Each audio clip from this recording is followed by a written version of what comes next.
Yes, welcome. Today we want to continue with our conversation about depression. And it's been a while. I know that we really need to know these things. And it's interesting and important at the same time that we understand, because understanding is actually a basic ingredient in handling our life situations and solving some of the problems that we undergo. So, this is depression part 3, and we want to look at how someone who is depressed looks like. How will you tell that someone is depressed? Well, I know that this is a quite critical, and it goes down to some experience, some skills, and it's a long training that can really help someone understand what a depressed person experiences. But I will just give you a nutshell, just to open your eyes, just to help you, because this is not a medical class, this is not a psychiatry class, but just for the general awareness to understand or to raise alarm when someone is likely to be getting depressed. Without wasting time, I just want to quickly mention some things. Number one, a depressed person will get affected in almost everything. He will be depressed socially. He will be affected in terms of mood. This person will be affected in terms of behavioral patterns. This person will be affected in physical aspects, even cognitive, the way this person is reasoning and responding or perceiving the world around. Now, having said that, there are key things that we need to mention or list as far as depression is concerned. One, someone who is depressed will have mood changes. And these mood changes will be, in most cases, the person will be extremely sad. Extremely sad to a point that is apathetic, or he feels apathy and loss of energy and sometimes loss of interest. Loss of interest here means that someone does not or no longer enjoys the things that he used to enjoy. The things that were at one time so dear to him. Talk about maybe some entertainment, some music, some sports, some friends, some places, some people who were once an interest, something so something that really appealed to him, but or her. But this time, whether or when these things are presented to the person, he is nowhere.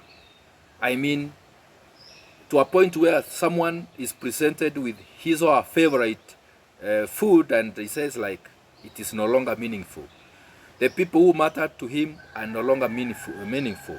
So in such a situation, then you can say something is wrong. So these mood changes are actually one of the primary signs that will tell you someone is getting depressed.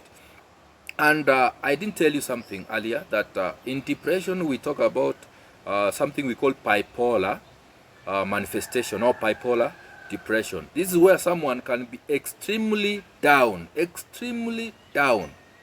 When I talk of down, I think you understand. But at other times, the same person can be extremely overactive. Bipolar, it means it has two poles, like one end here. Someone at one time is talkative, talking a lot of things, seems to be quite active, involved, but at one time the person shuts down and goes to a quiet corner and is actually quite inactive. So this is very, very common with depressed people. Then quickly, we can also have serious sleep dysfunction or sleep disorder. You know, sleep is a natural process. It's actually a need. It is important for us to sleep for our functioning of, or the function of our body in various ways, even in the way our mind works. And you need to sleep at least 6 hours, between 6 and 8 hours, a good sleep can really do you good. But here is a person who, however he tries, all along he cannot sleep. Or there are times, again, this person can sleep excessively. You see now, one time this person cannot really sleep, but once in a while when it really means that he's sleeping, then he sleeps excessively. So, and you understand. So we are talking about times or periods of insomnia, that is lack of sleep, and then sometimes there is excessive sleep. Then the person can sometimes have some what we call somatic experience or somatic presentations, where someone feels some things in his body which are not really you cannot substantiate. Like someone can feel pains which cannot be explained in his body, maybe chest, maybe in the leg, maybe in the head, or sometimes headaches that are persistently affecting this person. So that can be a very serious manifestation of someone depressed. And then quickly we can also have cognitive issues where someone has lack of concentration. I mean, you can be talking to this person, then you realize he left you long time ago, his mind is elsewhere, no concentration, and then someone will say, oh, what were you saying? Like, have I been talking to myself? It's sad when it gets to that level. And then some people can gain weight, some people can lose weight, depending on how their dietary patterns have changed. Because some people may not eat at all, and others may just eat, and well, that is it. Then there is something now which is common that I need to mention, which we call suicidal tendencies. I know I cannot exhaustively talk about these signs and symptoms, but suicidal tendencies, this comes in a process where someone first is down in terms of mood, and then someone is withdrawn. Someone feels like he or she needs to be alone, doesn't have any interest in other people, in anything else. He can't go to a private place or lock himself in a room and stay there. And most of these depressed people, you'll find that even their eyes, most of the times, they are wet. This is a person who you can't talk to him within a minute or some seconds without seeing tears on his or her eyes. So this also accompanied by a feeling of worthlessness. Yeah, someone feels like he's has no meaning, is useless, and however much you try to try to restore self-worth in this person or his self-esteem, the person still feels like there's nothing. This is a person who can be a professor, someone could be a doctor, someone could be a pastor, yes, even a pastor, someone who is well learned, someone who has property, someone who is rich, who has money. But now you try to remind or help this person understand what he has or what he owns. I mean, trying to justify why he needs to live. Then you will be surprised someone tells you there is nothing, none of such things matter anymore.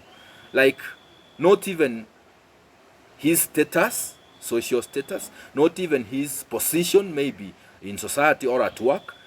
When that happens, then the person now ends up to a point where he says there is no meaning to life, that life has nothing more to enjoy. And what happens in his mind, then the next thing that happens in his mind is, I don't need to live, I need to die. And this is where you find these people, in their mind, what happens, because they have lost control, as we said last time, and they are like a matatu going downhill, and whose brakes which has lost the brakes. Now this person is completely vulnerable to anything, and self-harm is one of those vulnerabilities. So this person just sits down thinking about weird things, how he can kill himself, and then you find he is now getting to have a list of ways how he should die. Someone will tell you, I feel like throwing myself down from the rooftop. No, but I feel like I should take some poison. No. Which is the other method? I feel like if I use a knife, I will die easily. No.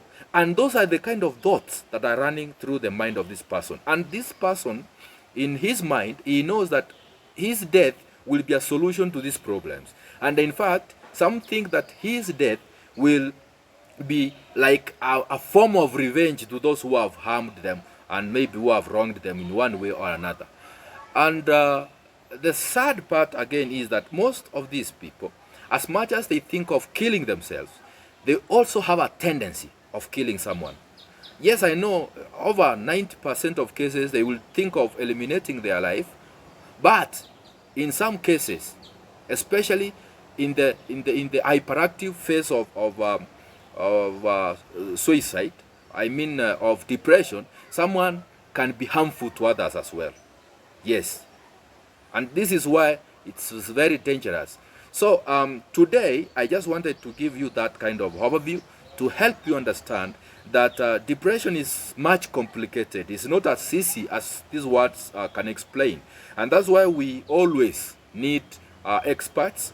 We need counseling psychologists. We also need psychiatrists who have the experience and the expertise to diagnose these things. But again, if you see these things in any person, whether a small child, whether a woman, whether a man of any age, an old man, anyone, you will be able to know that something is not right. And unfortunately in our society, because people don't understand these things, you know what they do? They will like be mocking this person like, siajiwe too, let him die if he wants. Why? Most people will think that it's a form of attention seeking, that they want attention. But it's not obvious, because I've seen cases where someone just thinks it's attention, but, well, you lose a life, and once someone is dead, is dead. So you cannot bargain with death. So, friends, I know that these words may not be relevant to you now, because maybe you haven't come across someone who is depressed, or yourself, you may have not been in such a situation. But listen to me. Just know these things. You never know who you are going to meet next time. You don't know what will happen to you next time. And you know, people have different coping mechanisms. We are not all the same. There's some people who go through difficult situations, very, very difficult occurrences, but still they are able to manage because they have some support systems, some coping mechanisms. There are people who can undergo some other things which actually they are not able to cope with, and they can be easily depressed. Because of that, then it's good for us to be on alert, and anyone can be a victim of depression. Anyone, even the ones listening to me here, those of you who are watching me, anyone can be. So what do? Watch our next part, which will be depression part 4, to see what do we do when we are depressed, or when someone is depressed. How do we manage the situation? Thank you for listening to me. May God bless you. See you next time.